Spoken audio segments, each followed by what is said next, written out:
Good morning friends, happy ছট পুজো সবাইকে। আজকে হলো আমরা সকালের ঘাটে বেরাচ্ছি। তো চলো সকালের ঘাটের ভিডিওটা তোমাদের সাথে দেখাতে যাচ্ছি পুরোটাই। কালকে আমাদের খুব বৃষ্টি হয়েছিল, তা কতটা কি পারবো জানি না। তো চলো দেখাই আজকে সকালের ঘাট কিরকম হবে। আজকে আমাদের শেষ দিনের ঘাট এবং ছট পুজোর আজকেই লাস্ট ডে। তো চলো আমরা আজকে সকালের ঘাট কিভাবে করব তোমাদের সাথে শেয়ার করব। দেখো আমরা এবার টুকরি নিয়ে বেরাচ্ছি, আস্তে আস্তে আমরা এগোবো। এটা ভোরের ঘাট, মানে সকালবেলার ঘাটটা আমরা দেখাতে যাচ্ছি বললাম আগেই। তা অন্যবারের তুলনায় ভিড়, বারবারই বলছি, কম, কিন্তু ভিড় হয়। ছট পুজোয় ভিড় ছাড়া সম্ভব না। এবার চলো আমরা আস্তে আস্তে করে ঘাটের দিকে এগোবো। অন্যবার এই রাস্তায় দাঁড়ানো যায় না, আমরা সারা রাত ঘুমাতে পারি না, এত আওয়াজ থাকে পুরো রাত। তা সেই হিসেবে আজকে আমরা অনেকটা লেট করে যাচ্ছি, প্রায় ভোর 4টা বাজে, 4টা থেকে 4:30 বাজে এরকম। আমরা অন্যবার 3টার মধ্যে বেরিয়ে যাই। এবার বৃষ্টি ছিল প্রচুর, হয়তো সকালে বেরাতেও পারিনি, করোনার জন্য ডিস্টেন্স মেনটেন করে বলেছে।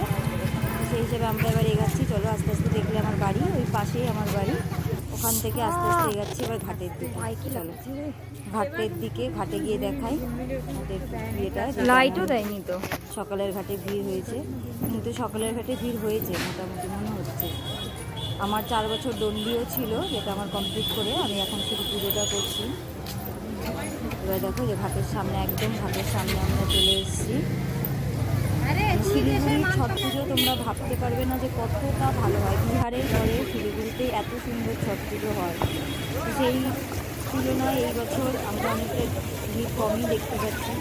যেহেতু সরকার থেকে ডিস্টেন্স মেনটেন একজন করে বলেছিল, তো সম্ভব না একজন করে গিয়ে পুজোটা করা, কারণ এই পুজোতে অনেক লোকজন লাগে, কারণ এই পুজো প্রচুর নিয়ম। সেই হিসেবে অনেকটা লোকজন লাগে, লোকজন ছাড়া এই পুজো করা সম্ভবই না। চলো সকালের ঘাটে আমরা আস্তে আস্তে যাচ্ছি, গিয়ে ঘাটে কীভাবে আমরা সাজাবো সবই তোমাদের দেখানোর চেষ্টা করছি। তোমরা যারা শিলিগুড়িতে থাকো তারা অবশ্যই জানো, কিন্তু শিলিগুড়ির বাইরে যারা থাকো অনেকেই জানো না ছট পুজোর নিয়ম বা ছট পুজো কীরকম হয়। তো সেই জন্য চেষ্টা করছি তোমরা যারা বাইরে আছো তারা দেখো এই ভিডিওটা, শিলিগুড়িতে যারা আছে তারাও দেখো।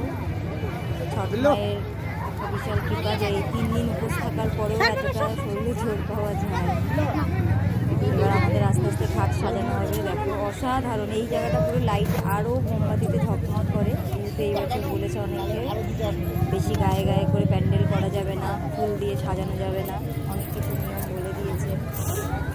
যেহেতু আমরা উপোস, ওই জন্য মাস্ক পরছি খুব কম, মানে মাস্কটা একটু কমই পরা হচ্ছে। একটু পরে তো এই জলে দাঁড়ানোর জায়গা থাকবে না। তাও এই বছর কী হবে দেখি, আস্তে আস্তে ভোরটা হোক, দেখবে জলে নামবে। খুব ভোর হয়ে এসছে, ভোর হচ্ছে আস্তে আস্তে। এবার লোকরাও নামা শুরু করেছে জলে, সবাই জলে নামবে। জলে কি লাফালাফিটা হয় সেটা তোমরা ভাবতে পারবে না, এখানে যারা দাঁড়ানোর জায়গাটুকু। চলো দেখি আজকে কতটা লোক জলে নামে, সবাই দেখো। আর যারা দেখবে অবশ্যই, যদি আমার ব্লগ ভালো লাগে, আমার ভিডিও ভালো লাগে, এটা বলি, যারা সাবস্ক্রাইব করেনি অবশ্যই সাবস্ক্রাইব করো। আমার চ্যানেলকে তোমরা যতটা সাবস্ক্রাইব করবে, লাইক করবে, কমেন্ট করবে, আমার চ্যানেলটা আশা করি বড়ো হবে, তোমাদের ভালো লাগবে, আমি এগিয়ে যাবো। আস্তে আস্তে আমরা এবার জলে নামবো। সকাল হয়ে গিয়েছে, আমরা অনেকক্ষণ বসেছিলাম, কিন্তু ভোর না হওয়া অবধি জলে নামাটা খুব প্রবলেম হয়, খুব ঠান্ডা। চলো এবার জলে নামবো। জলের যে নিয়ম কাজ আমাদের পুজোগুলো হয় এগুলো এবার শুরু করবো।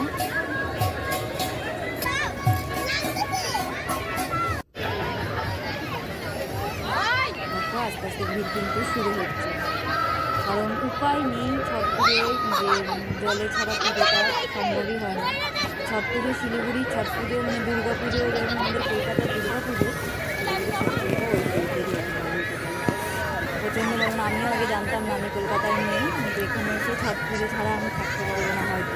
যে আমার ছেলে পাগলাম, আমার ছেলে ডুবে যায় পুরো ভিতরে, ও ছট পুজো আসলে ও পাগল হয়ে যায় জলে নামার জন্য।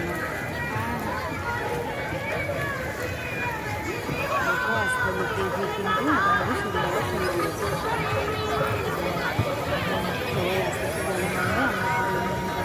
যতক্ষণ না আমাদের সূর্য ঠাকুর উঠবে, আমরা সূর্যদেব দেওয়া জলে থাকবো, যতক্ষণ না উঠবে আমরা এইভাবেই জলে দাঁড়িয়ে থাকবো। তার মধ্যে আজকে হচ্ছে প্রচুর মেঘলা, কারণ রাতভর আমাদের এখানে প্রচুর বৃষ্টি হয়েছে, মেঘলা, এই জন্য সূর্য ঠাকুর তো টাইম নেই আজকের দিনে, আর আজকে তো হয়তো কতটা সূর্যদেব তোমাদের দেখাতে পারবো বুঝতে পারছি না, কারণ আজকে খুব মেঘলা হয়ে আছে আকাশ।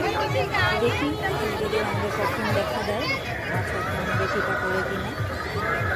নিয়ম কাজে পুজো শুরু হচ্ছে, এইভাবে আমরা পুজো করে থাকি। চেষ্টা করবো যদি পারি নেক্সট বার যদি আমি পুজো করি বা যাই হবে তোমাদের সবাই ঠিকঠাক ব্লগ আনবো। এটা একটা আমার চ্যানেলের রিপোর্টার আমাকে জিজ্ঞাসা করছিল, ওটা যেটা বলছিলাম যে করোনা আর রান্নাঘরের পুজোর এইভাবে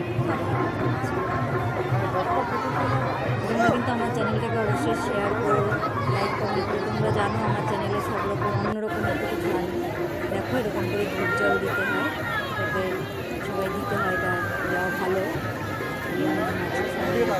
আস্তে আস্তে আমার ভিড় প্রচুর বেড়ে গেছে, কিন্তু অন্যবারের তুলনায় একটু কমই আছে। কিন্তু অন্যবার আর কারণ অনেকে বাড়িতে করেছে, যাদের জায়গা আছে তারা বাড়িতে করেছে, যাদের জায়গা নেই তারা হয়তো উঠোনে করবে না, এইভাবেই করা হয়েছে। আর সব পুজো একা করা বা সবার কাছে সম্ভব হয় না, তখন অনেকে এক জায়গায় মিলে করে। এইভাবে তারা করেছে যে লোকের লাফালাফি দেখে প্রচণ্ড জলে নিয়ে বলবো সব বিভিন্ন আমাদের ছবিগুলোতে অসাধারণ আলাদাই। তোমাদের সাথে আজকে আমি শেয়ার করতে চাচ্ছি, এটা মর্নিং ঘাট, আজকে শেষ দিন। এই যে আমরা সূর্য শুরু করেছি, এবার আমরা সবাই প্রণাম করে অরড় দেওয়া শুরু করবো, যার জন্য এতক্ষণের অপেক্ষা। হ্যাপি ছট পুজো, সূর্যদেব সবাই প্রণাম করো সূর্য ঠাকুরকে।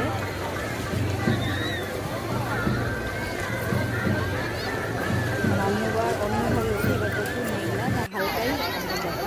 আমরা স্নান করবো, স্নান করে